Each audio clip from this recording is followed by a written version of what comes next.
इधर देखो। हाँ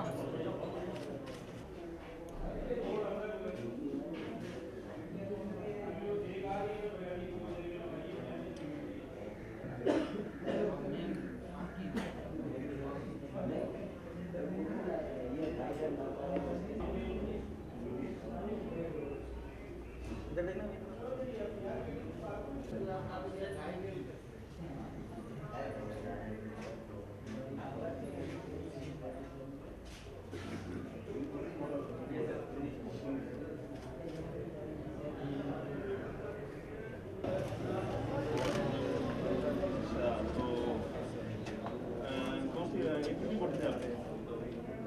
पाकिस्तान मैरीन सिक्योरिटी वालों ने पाकिस्तानी समुद्री हदूद की खिलाफ वर्जी करने पर इंडियन की 19 लांचें जिन पे 104 माहीगीर सवार थे उनको पकड़ा है और जिनके खिलाफ थाने में फॉरेन एक्ट और फिशरी एक्ट के तहत मुकदमा कायम कर दिया गया है, जिनको हम कोर्ट में पेश करेंगे।